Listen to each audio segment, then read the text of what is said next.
Le vacarme strident des klaxons, l'odeur âcre de bananes frites, trop cuites, mêlée à la poussière soulevée par les bus d'amphos jaunes emblématiques et la chaleur étouffante de Lagos s'abattirent sur Amara comme une épaisse couverture de désespoir. Elle s'adossa au mur décrépit d'une boutique, l'estomac noué par la faim. Voilà 2 jours qu'elle n'avait rien avalé d'autre que de l'eau.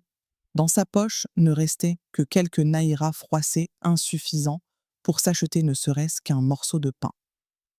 Le rêve de Lagos, le cœur de l'Afrique, d'une vie glorieuse après son diplôme en gestion financière, gisait désormais en lambeaux sous ses sandales usées. Son téléphone vibra dans sa poche.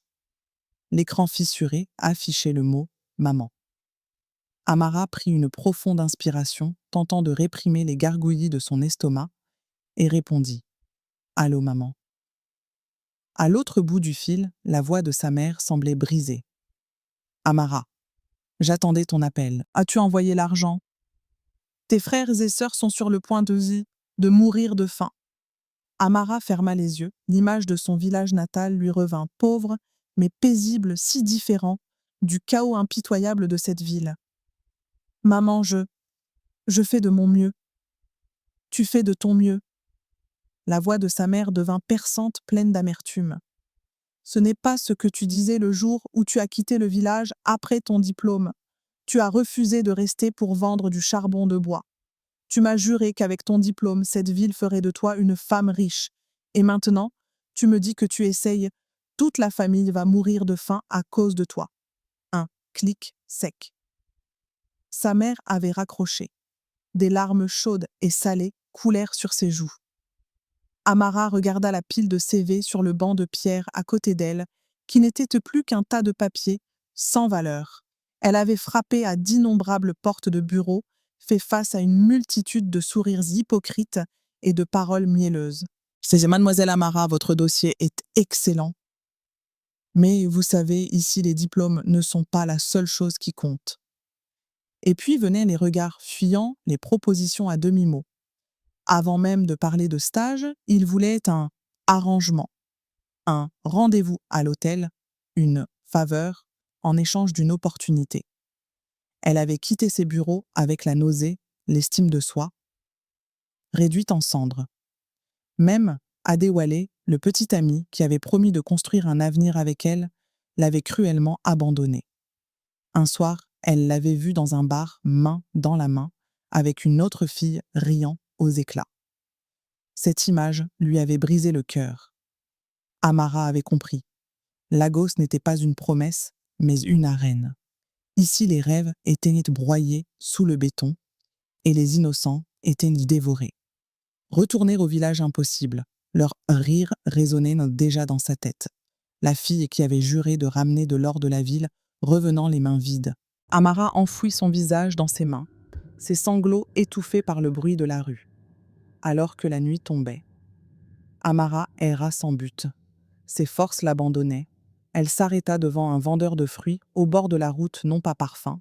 Elle n'avait même plus de quoi s'acheter une mangue, mais juste pour reprendre son souffle. Et c'est là qu'elle la vit. Une Mercedes G-Wagon noire s'arrêta à quelques mètres.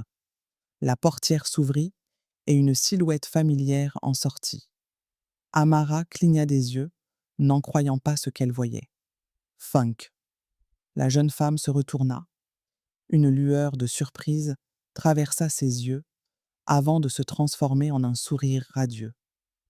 Amara, je n'arrive pas à le croire. Elles avaient étudié ensemble à l'université, partageant les mêmes cours, les mêmes rires et les mêmes rêves. Mais après l'obtention de leur diplôme, leurs chemins s'étaient séparés. Et maintenant Funk réapparaissait complètement transformé. Amara resta figée, fixant la voiture de luxe, les bijoux scintillants aux poignets de Funk et l'assurance qui émanait d'elle. « Regarde-toi, tu n'as pas changé d'un poil, » dit Funk. « Monte, on va prendre un verre, ça fait si longtemps. » Amara hésita. Honteuse, mais Funk insista, lui ouvrant elle-même la portière. « Ne sois pas timide, c'est moi qui invite. » Quelques minutes plus tard, elles étaient assises dans un bar chic de Victoria Island, un quartier huppé de Lagos. Amara se sentait déplacée comme une intruse dans un monde qui n'était pas le sien. Assise en face de Funk, elle avait du mal à croire qu'elles étaient nées parties du même point. L'une brillait comme une étoile, l'autre s'enfonçait dans l'obscurité. Raconte-moi, commença Funk. Où est-ce que tu travailles? Amara baissa la tête, triturant nerveusement sa paille. Nulle part, répondit-elle. Funk haussa un sourcil. Comment ça nulle part? Tu as un diplôme en gestion financière. Tu étais si brillante.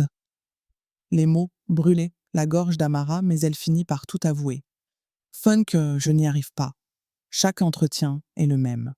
On me demande des faveurs avant même de parler de travail. Je refuse et je pars humiliée. Je n'ai plus d'argent, plus rien. Le loyer m'écrase. Et ma mère, pense que je nage dans l'argent. Elle attend que je lui en envoie pour nourrir mes frères et sœurs. Je ne peux pas rentrer au village les mains vides. Je préférerais mourir ici. Sa voix se brisa. Dans ce bar où tout respirait le luxe, Amara se sentait nue, exposée dans sa misère. Funk la regarda longuement. Tu sais, la vie en ville n'est pas pour les faibles. Il faut savoir saisir les opportunités. Amara posa sa main sur celle de Funk désespéré. Aide-moi. Tu as réussi. Dis-moi ton secret, je t'en supplie. Funk soupira et dit doucement. Tu sais, Amara, tu as toujours été une fille droite. Si le problème c'est le loyer, je peux t'aider. Je peux te donner un peu d'argent, juste de quoi respirer le temps que tu trouves quelque chose. Un instant, le cœur d'Amara s'emballa. La tentation d'accepter lui brûlait l'esprit, mais aussitôt une autre voix s'éleva en elle plus forte, plus fière. Elle secoua la tête. Non, Funk, ne me donne pas le poisson. Apprends-moi à pêcher. Funk la dévisagea une lueur indéchiffrable dans les yeux. Tu veux savoir comment j'ai fait? Demanda-t-elle finalement. Amara hocha la tête avec une urgence désespérée. Alors je peux t'aider, dit Funk, sa voix s'abaissant. Mais il faudra que tu sois courageuse. Très très courageuse. Les jours suivants, Funk ne laissa pas Amara sombrer dans sa misère. Elle l'appelait, passait la prendre, en voiture l'entraînant dans des restaurants luxueux où l'addition d'un seul repas équivalait à son loyer mensuel. Au début, Amara se sentait gênée et coupable, mais elle finit par se laisser porter par ce luxe inattendu. Elle goûta à des plats dont elle n'aurait jamais osé rêver, porta des robes de créateur que Funk lui prêtait pour ne pas détonner dans ces lieux. Elle respira un parfum de richesse, un parfum qui lui donnait presque l'illusion d'appartenir à ce monde.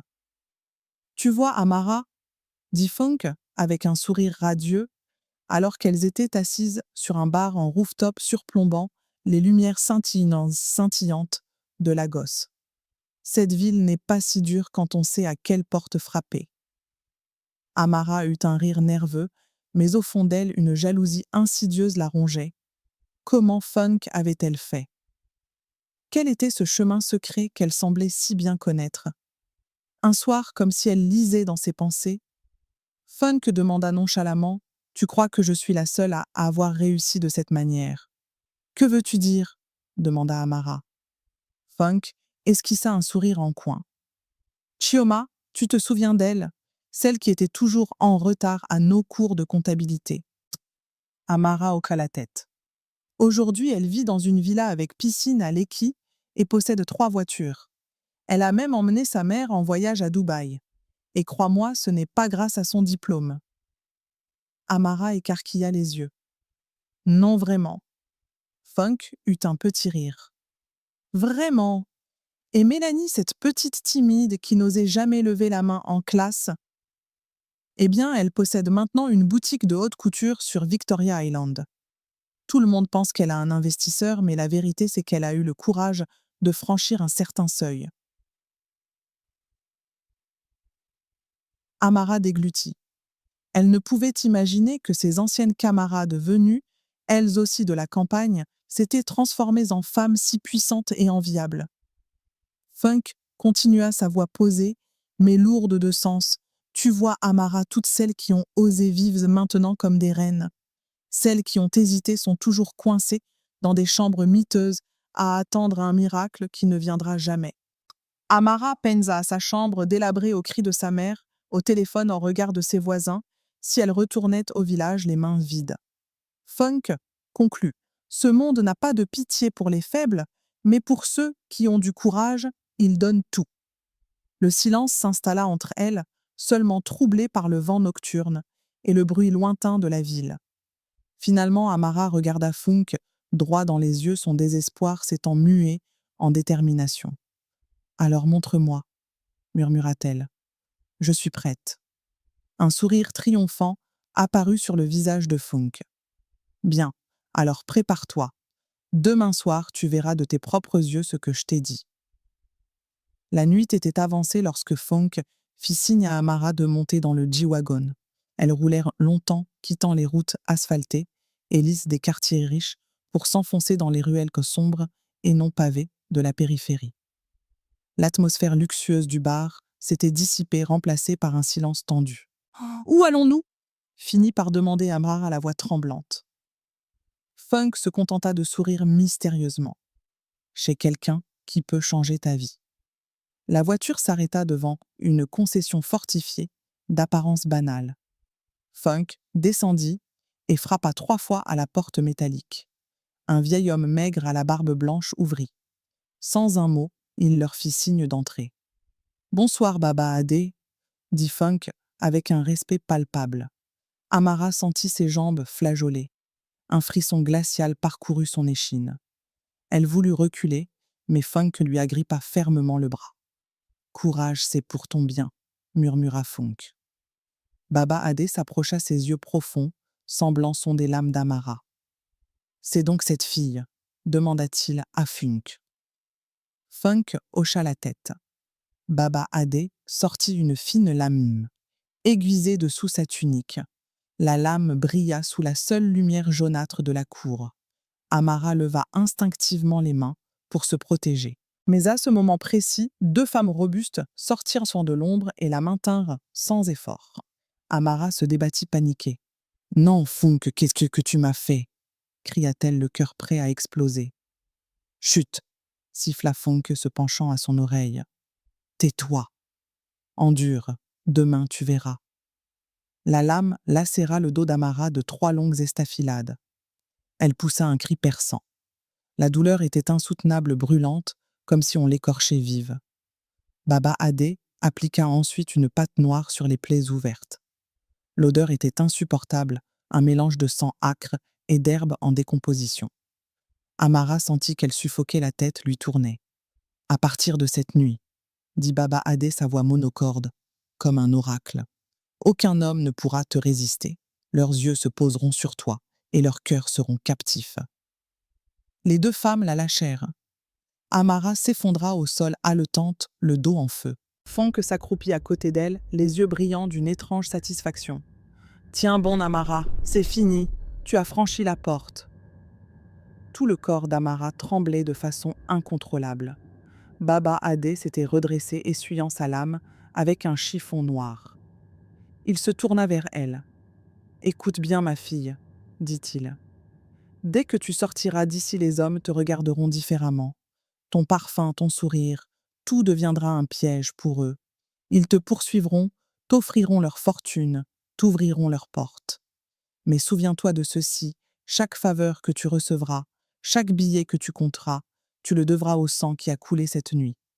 Tu es marqué. » Ces paroles s'imprimèrent dans l'esprit d'Amara, malgré sa faiblesse. Funk l'aida à se relever, la poussant doucement vers la sortie. Une fois dans la voiture, Funk lui tendit une bouteille d'eau. « Repose-toi. Demain, tu verras de tes propres yeux. Ta vie ne sera plus jamais la même. » Le lendemain, Amara se réveilla comme si un camion l'avait écrasée.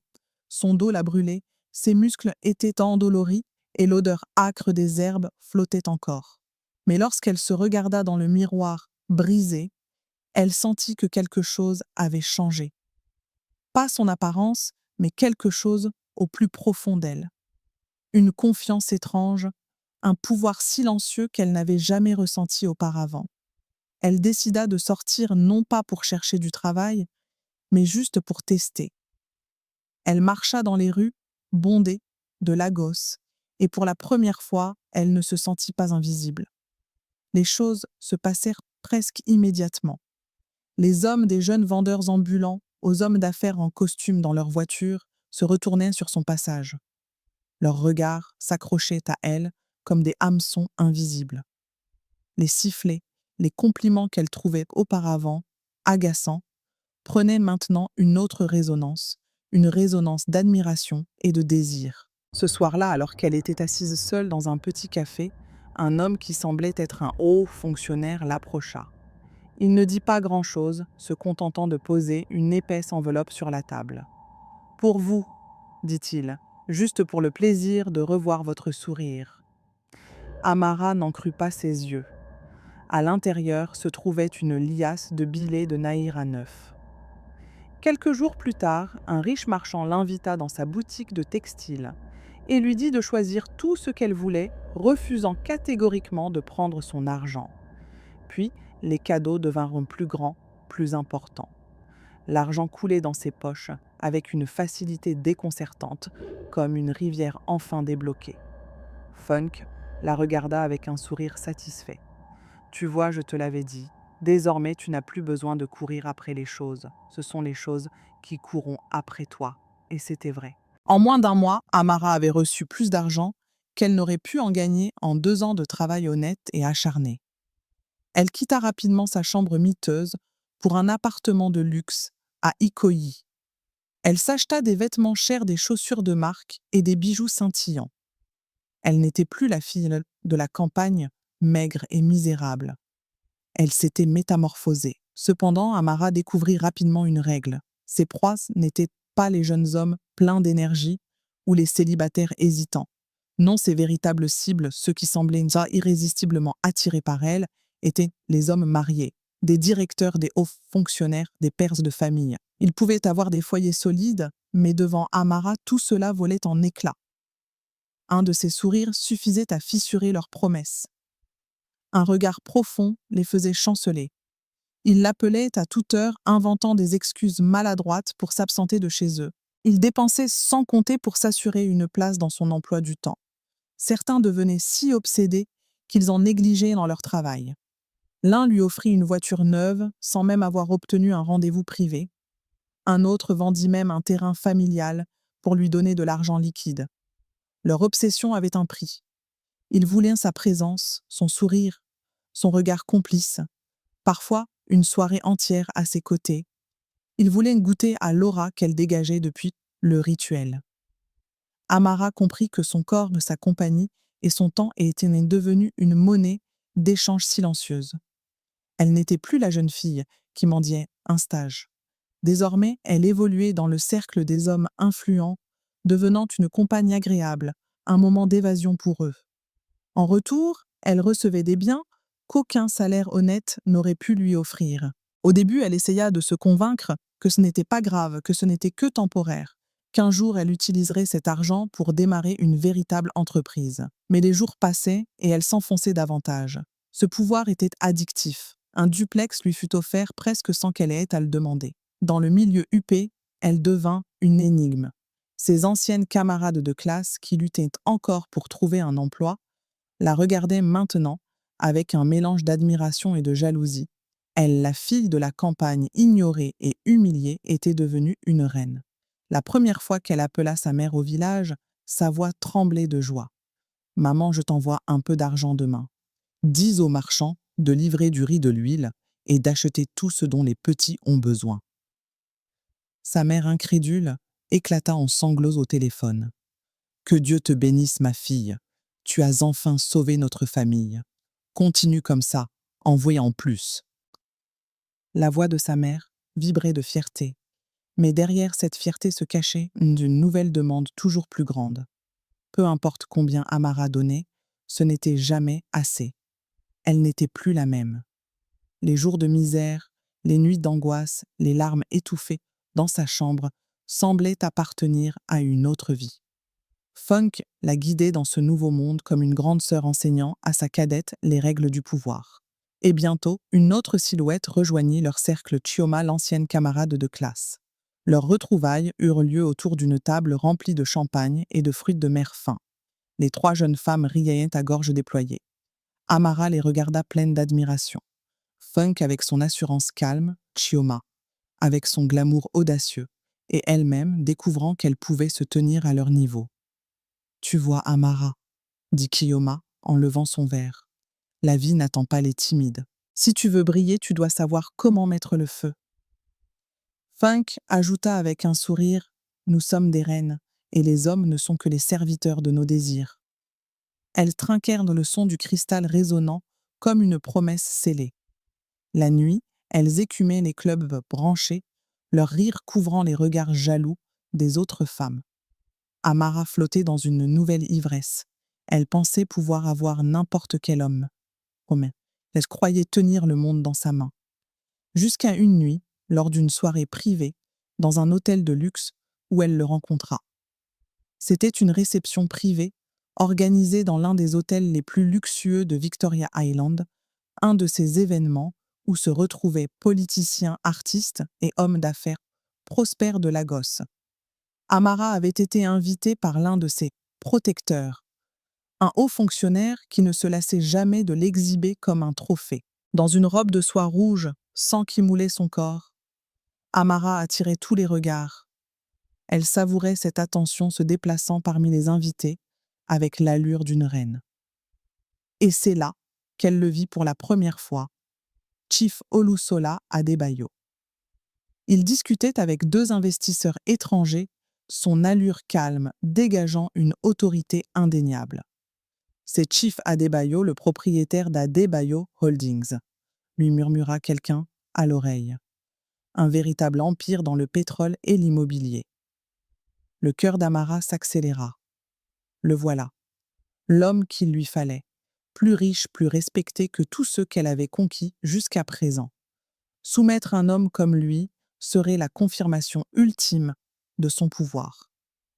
Plus tard dans la soirée, elle s'arrangea habilement pour croiser son chemin. Un sourire, une excuse anodine suffirent à engager la conversation. Chief Adebayo répondit, poliment un sourire discret aux lèvres, mais son regard resta étonnamment stable. Là où tant d'hommes perdaient leurs moyens en croisant son regard, il tenait bon, presque imperturbable. « Ravi de vous rencontrer, mademoiselle » demanda-t-il. « Amara » répondit-elle d'une voix presque mélodieuse, celle qui avait fait fondre tant de cœurs. Il se contenta de hocher la tête sans s'attarder. Après quelques échanges de politesse, il s'excusa, rappelé par d'autres invités. Pour la première fois, Amara eut le sentiment que son pouvoir avait glissé sur quelqu'un comme de l'eau sur de la pierre. Ce petit échec ne la découragea pas, au contraire, il éveilla en elle une obsession. Après cette première rencontre, Amara n'eut plus qu'un seul objectif, revoir Chief Adebayo. Mais elle savait qu'il n'était pas du genre à être approché par des flatteries ordinaires. Elle devait trouver un angle, une raison légitime. Elle se présenta donc à lui non pas comme la jeune femme entretenue que beaucoup connaissaient, mais comme une investisseuse ambitieuse. Chief Adebayo, apparemment curieux de voir une jeune femme se dire prête à investir dans l'immobilier, lui accorda de son temps. La rencontre eut lieu dans son bureau grandiose. Amara, vêtue d'un tailleur parfaitement coupé, avait préparé un autre plan. Chaque phrase, chaque regard appuyé étaient des flèches qu'elle décochait pour briser sa carapace. Mais en vain.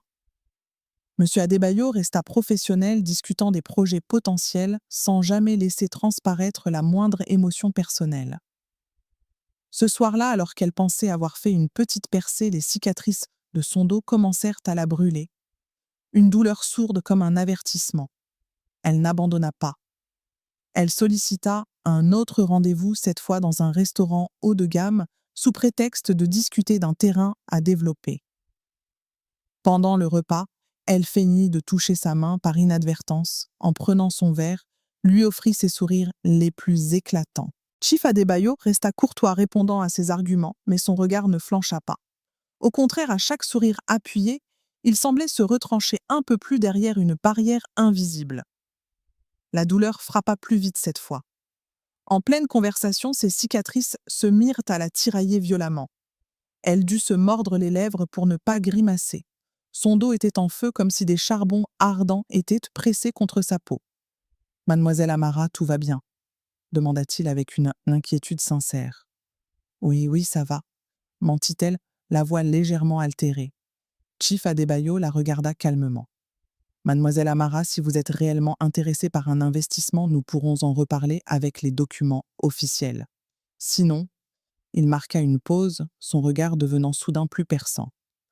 Je pense que nous ne devrions pas nous faire perdre notre temps. Elle dut écourter le dîner prétextant une migraine. Rentrée chez elle, elle s'effondra sur le sol. Elle comprenait maintenant. Plus elle essayait de franchir ce mur, plus ses cicatrices la tourmentaient. N'importe quelle autre femme face au refus poli mais ferme de Chief Adebayo aurait abandonné. Mais pas Amara. Ce n'était plus une question d'argent ou de cadeaux, c'était devenu une question d'orgueil. Conquérir un homme comme lui, c'était comme planter son drapeau au sommet de la plus haute montagne. Ce serait la preuve que personne, absolument personne, ne pouvait lui échapper. S'il me résiste, c'est que je n'ai pas encore tout donné. Je dois frapper plus fort, se dit-elle. Amara commença sa petite enquête et découvrit bientôt que la famille Adebayo était connue dans tout le quartier pour sa profonde piété. Sa femme, une femme douce, était une fervente croyante qui ne manquait jamais une prière, implorant toujours la protection divine pour son mari et sa famille. Une fois par semaine, toute la famille se réunissait dans le salon. Le père, la mère et les enfants, main dans la main, élevaient leur voix dans un cantique commun. Voilà. Chaque matin, avant de partir à l'école ou au bureau, les enfants posaient leurs mains sur leur père, répétant, après leur mère, « Seigneur, protège papa, garde-le de tout mal, érige un mur de feu autour de lui. » Ces paroles simples et innocentes étaient devenues des boucliers impénétrables. Amara ne pouvait rien faire. Son charme, ses rires, tout glissait sur lui comme de l'eau sur une pierre bénie. À chaque tentative d'approche, ses cicatrices semblaient se rouvrir de l'intérieur, la consumant comme si des couteaux invisibles labouraient sa chair. Son pouvoir qui avait soumis tant d'hommes mariés se brisait maintenant face à une famille qui priait ensemble. « Je ne peux pas perdre !» se répétait-elle en serrant les dents. Pour la première fois depuis le rituel, Amara sentit son pouvoir se fissurer. Un homme lui avait résisté. Pire encore, chaque tentative la laissait meurtrie, brûlée et affaiblie. Après Chief Adebayo, plus rien ne fut comme avant. Après l'échec avec Chief Adebayo, une fissure l'était apparue dans la carapace de pouvoir parfait d'Amara. Bien qu'elle tentât de poursuivre ses conquêtes, quelque chose s'était brisé. Les hommes qui s'étaient autrefois agenouillés à ses pieds commencèrent à montrer des signes de recul. Certains l'évitèrent soudainement sans explication. Un homme d'affaires qu'elle avait presque ruiné lui dit simplement un soir « Je t'ai vu dans mes rêves, ton visage était couvert de plaies, ne t'approche plus de moi. » Puis il disparut de sa vie. Amara ne comprenait pas. Elle se regardait dans le miroir, son visage était toujours radieux, son sourire toujours irrésistible. Mais la nuit, un cauchemar récurrent la hantait. Elle voyait des femmes anonymes à genoux, priant pour leur mari, leur voix se mêlant comme un grondement de tonnerre. Elle ne connaissait pas leur visage, mais leurs prières l'attaquaient comme des flèches enflammées. Chaque matin, après ses rêves, ses cicatrices la tiraillaient, la brûlant, au point de la clouer au lit. La vérité brutale se fit jour les prières. Des épouses la détruisaient. Et puis apparut le signe qu'elle ne pouvait plus cacher l'odeur. Au début, ce n'était qu'une odeur subtile qu'elle attribuait à ses cicatrices. Mais bientôt même, les gels douches les plus parfumés et les parfums les plus chers ne suffirent plus à la masquer. L'odeur persistait s'accrochant à elle. Dans les clubs, certains hommes fronçaient dans le nez en s'approchant d'elle. Elle les voyait plisser les sourcils, leurs regards se détournaient. « Tu sens quelque chose ?» murmura l'un. « Oui, ça vient d'elle, on dirait. »« Une odeur de cadavre !» répondit un autre incrédule. « Comment une femme si belle peut-elle dégager une odeur aussi horrible ?» Funk, qui la rejoignit quelques minutes plus tard, fut la première à oser le lui dire. « Franchement, Amara, tu as une drôle d'odeur aujourd'hui. » Les joues d'Amara s'empourprèrent. Elle tenta un sourire forcé. Oh, ça doit être la chaleur, ou peut-être que mon parfum a tourné. Mais au fond d'elle, la honte l'écrasait. Elle savait que ce n'était ni la chaleur ni le parfum. C'était cette odeur âcre et acide qui s'accrochait à sa peau plus forte que n'importe quelle lotion de luxe, plus persistante que n'importe quelle douche. Ce soir-là, elle se précipita chez elle et claqua la porte. Elle se frotta le corps avec du savon, du citron, des huiles essentielles. En vain. L'odeur était toujours là comme une seconde peau. Funk fut la première à s'éloigner d'elle. Puis, ce fut le tour de Chioma. Elle tenta de rester loyale pendant un certain temps, mais lors d'un dîner, l'odeur devint si forte que Chioma fut obligée de quitter la table. Quand Amara la supplia de rester, Chioma se contenta de soupirer lourdement. « Je suis désolée, ma sœur, je ne peux pas, tu me fais honte. » Et elle aussi disparut de la vie d'Amara. Amara était complètement seule. L'argent ne rentrait plus. Les appels s'étaient tus. Les cadeaux avaient cessé. Pour survivre, elle commença à puiser dans ses économies, dans les millions de naïras qu'elle avait si fièrement accumulés. Elle dépensa des fortunes pour consulter des médecins, acheter des médicaments, engager des guérisseurs renommés. Mais rien ne changeait. En désespoir de cause, elle pensa « Peut-être l'Église, peut-être que seul Dieu peut me sauver. » Mais elle découvrit rapidement un autre enfer, celui des faux prophètes. L'un exigeait des millions de naïras pour un sacrifice, l'autre disait qu'elle devait semer une graine pour débloquer la bénédiction. À chaque fois, elle payait. À chaque fois, rien ne changeait. Alors que ses économies commençaient à s'épuiser, Amara décida de retourner au village. Elle espérait trouver un guérisseur traditionnel, quelque chose qui pourrait la libérer. Lorsque sa voiture rutilante roula sur le chemin de terre poussiéreux, sa mère accourut le visage rayonnant d'émotion. « Ma fille est de retour !» s'écria-t-elle en la serrant dans ses bras. Mais dès que son visage s'approcha du cou d'Amara, un changement brutal se produisit. Son étreinte se brisa. Ses bras se retirèrent, ses narines se plissèrent de ses yeux, s'assombrirent d'incompréhension. « Amara, qu'est-ce que c'est que cette odeur ?» Tourmentée. Amara raconta tout. Le rituel de Baba Adé, la gloire éphémère, puis l'odeur. Finalement, ce ne fut pas la compassion, mais la colère qui jaillit de la bouche de sa mère. « Pourquoi es-tu revenu ici ? Tu devais rester dans cette ville où tu as cherché ta honte. Tu veux que tout le village se moque de nous. » Bientôt, l'odeur d'Amara devint le sujet de conversation de tout le village. « Cette fille porte la mort en elle, » murmurait-il. Sa famille, par honte, commença à l'éviter. Incapable de supporter les moqueries un matin, Amara reprit sa voiture pour retourner en ville. Mais Lagos était maintenant devenue une prison. Elle n'osait plus se rendre dans les lieux publics. Elle s'enferma dans son appartement de luxe, désormais glacial. Elle engagea des infirmières privées pour prendre soin d'elle, mais même elles ne pouvaient ne cacher leur malaise. Ses économies s'épuisèrent, les cicatrices suppuraient, toujours l'odeur persistait, et ses forces déclinaient de jour en jour. La reine d'hier était devenue une recluse, enfermée dans une cage dorée de souffrance et de solitude. On dit souvent, tout le monde le fait et réussit. Mais peut-être que lorsque vient votre tour, vous devenez l'exemple pour les autres. Les raccourcis qui semblent si attrayants n'apportent jamais une véritable élévation, seulement une illusion éphémère, suivie d'une honte éternelle. Un homme qui craint Dieu ne succombera pas à la tentation aussi grande, soit la séduction placée devant lui.